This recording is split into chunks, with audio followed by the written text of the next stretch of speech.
Morning. Shop's almost up to temperature. That thing's working pretty decent. It's a little cool in here.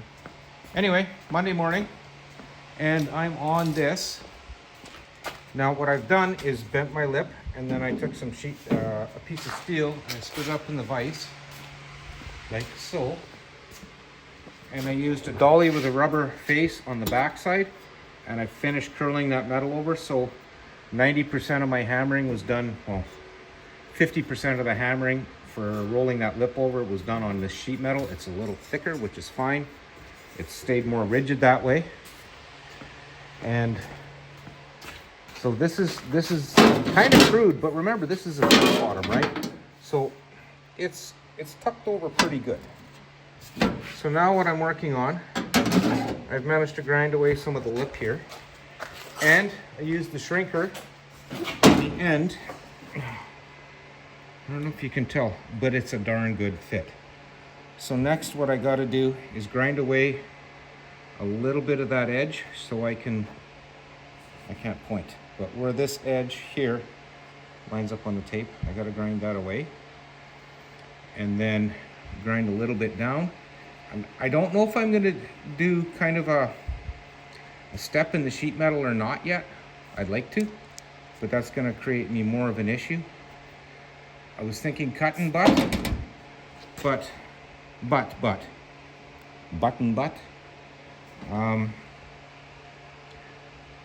I'm so tempted to do a lap joint at this point in time just for strength, and it will shed the water better rather than giving it a spot to build up, like in the joint of the weld. So yeah, there's going to be water because you drive in the rain, the water goes down the outside of the glass into the bottom of the door and it drains out, which reminds me, right in here, I have to nick this away and then tuck this edge tight. I'm going to have to maybe just nick it away and leave a little bit of this lip.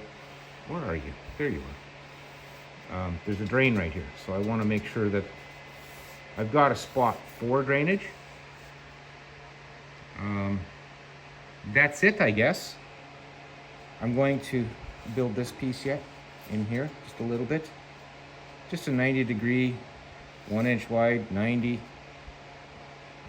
And then I'll roll this up here. Kinda, sorta.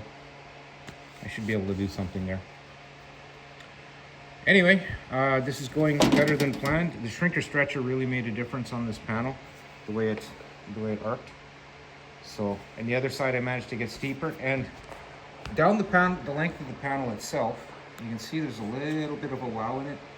It was way worse. I just gave it a couple shrinks and it tuned it right up. So, because there's a transition from a tighter radius to a flatter radius, that I need, it made the metal buckle.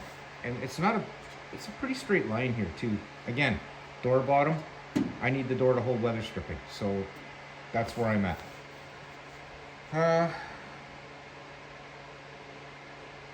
I'm almost in panic mode here trying to get this done. I should just calm down, go have a coffee, and not push myself too hard. Because this will be done in no time at all. And I think I'm gonna go to that lap joint.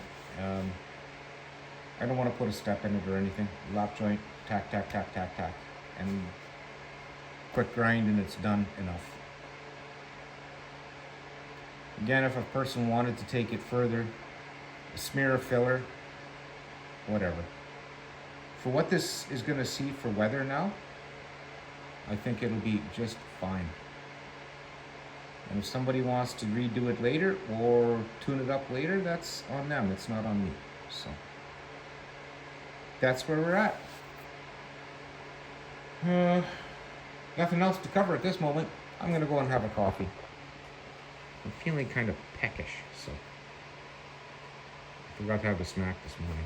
That's what it is. All right, see you in a bit.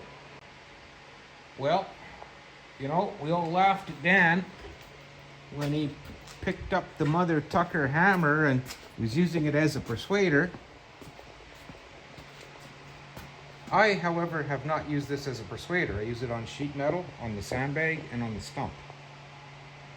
So I'm not blaming anybody,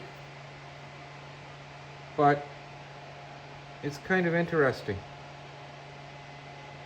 It looks like the little screws cause the fracture point. This should have been maybe straight, maybe a touch smaller. Oh, I see. There was a retaining groove. Very interesting. So, all I got to say about that is, Mother Tucker. I messaged Carl. I'm sure it'll be fine. I'm going to make an insert and somehow drill and tap this. I'll see what I got for a bolt, and then I'll drill and tap it and make it work in the meantime. I kind of needed it, so I'm just gonna wait until I got more time to fiddle. Anyway, thought I'd share that with you guys. Well, friends, at this point in time, this saga has come to an end. My welder died. I do not have a backup, and I don't know how I'm going to continue without one. I'm not about to go and buy another new welder for thousands, or run around the city trying to find a good used one. And I'm at my wit's end. I checked and cleaned the gun. It's got output enough to make a tiny arc, but not enough output to burn a wire off. So I'm done. I can't do this. Or let's say I'm screwed. Anyway, that's it. I'm gonna clean up. I'm gonna move on to better and brighter things. Kick this thing outside. I'm done. Have a great day.